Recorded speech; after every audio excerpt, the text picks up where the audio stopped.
আজকেও কিন্তু চতুর্থ দিনের মতো সকাল থেকে শুরু হয়েছে এই গণত্রাণ সংগ্রহ কর্মসূচি, যার অংশ হিসাবে এই যেই ছাত্র শিক্ষক মিলনায়তন রয়েছে এই কেন্দ্রের সামনেই কিন্তু অর্থ এবং যেই ঔষধ রয়েছে সেটি সংগ্রহের কাজটুকু চলছে। যেহেতু স্থান সংকট তৈরি হয়েছে, যেটি গতকালই সমন্বয়করা জানিয়েছিলেন যে ত্রাণগুলো আসছে সেগুলো রাখার জায়গায় সংকট পড়েছে, যার কারণে এটি কেন্দ্রীয় শিক্ষা মাঠ রয়েছে ঢাকা বিশ্ববিদ্যালয়, সেখানে সেটি সংগ্রহ করা হচ্ছে। অর্থাৎ যারা ত্রাণ নিয়ে আসছেন ঢাকার বিভিন্ন জায়গা থেকে, বিভিন্ন সংস্থা কিংবা কোনো এলাকার উদ্যোগে কিংবা কোনো বিশ্ববিদ্যালয় কিংবা কোনো প্রতিষ্ঠানের উদ্যোগে, তারা কিন্তু এটি খেলার মাঠের সামনে নিয়ে যাচ্ছেন, ওখানেই কিন্তু এটি সংগ্রহ করা হচ্ছে। এবং যেই নগদ অর্থটি সেটি আসলে সংগ্রহ করা হচ্ছে এই ছাত্র শিক্ষক কেন্দ্রের সামনে, যেই নগদ বুটটি রয়েছে সেখানে। এখানে কিন্তু নানা বয়সীদেরকে আমরা দেখেছি, একেবারে ছোট অর্থাৎ 3 বছরের শিশু থেকে শুরু করে প্রবীণ মুক্তিযোদ্ধারাও এসেছেন। তারা তাদের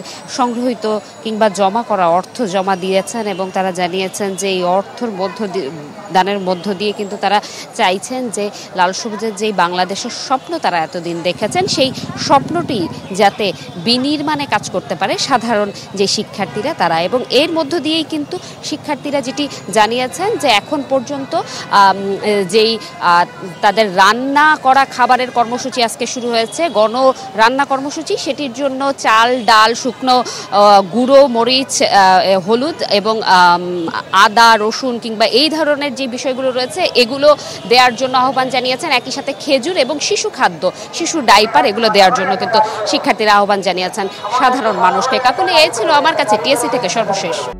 যদি চাও টেস্ট, স্বাদ হট টমেটো সস বেস্ট। স্বাদ হট টমেটো সস এখন নতুন স্বাদে।